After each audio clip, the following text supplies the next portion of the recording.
Greetings all! The Americans Wartime Experience Museum in Nokesville, Virginia have a couple of prototype vehicles sitting here as well. I am standing in front of the RDF-LT. It is the Rapid Deployable Force Light Tank. This was built by AAR. It's a project from the early 1980s. And there are a couple of them built. Originally had a 76mm gun, but this version has the Ares 75mm automatic gun. Actually designed by Stoner, of all people. You may know him from the small arms world. And this used a telescoped ammunition with a ridiculously high rate of fire of at least 1 round a second. I've seen to recall it was originally 2 and then they dialed it back a little bit. This was supposed to be an air mobile tank, kind of a bit like the Sheridan was used in the 82nd Airborne, except lighter. And it was designed to penetrate enemy armor by a combination of very high velocity shell and hitting it a couple of times in more or less the same place. So basically battering the enemy tank into submission. By all accounts, the reliability tests of the gun were actually very good. There were reasons why it never entered further service, but the gun itself is mechanically pretty useful. If you look at the vehicle, now this variant of it has a crew of 3. In the front, you have the driver on the left, the gunner on the right, and there's a commander up top. The driver, Airbus pilots will appreciate this because it's controlled by a side stick. So he's got the pedals to the front for his feet, but no steering wheel, no tiller. It's an honest-to-God joystick sitting on the side.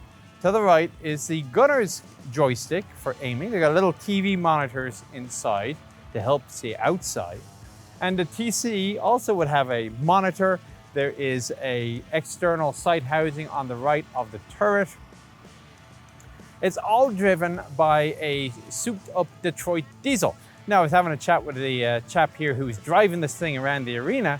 He says this thing is absolutely comfortable. He calls it a Cadillac to ride around in, which is a little unusual for a light vehicle, because usually they're the ones that are most susceptible to bouncing.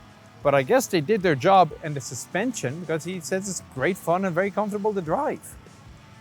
The vehicle to the left, the EFV, was a project started to replace the AAV-7, also known as the LVTP-7. That was the Amtrak Armored Amphibious Vehicle. This was designed to get troops to shore from much further offshore.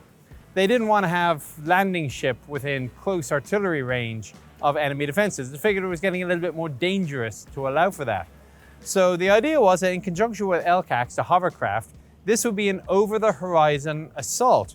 And what we have on the front here is a bow plane, will come all the way forwards, and this would then basically hydroplane with jet propulsion on the back. So the idea of this plane here is it unfolds and it becomes a bow plane, so that the entire vehicle, the tracks will retract up, becomes basically a speedboat, and the thing will bomb along at over 30 knots, if I recall correctly, which is much faster than the 5 or 6 miles an hour of the Amtrak.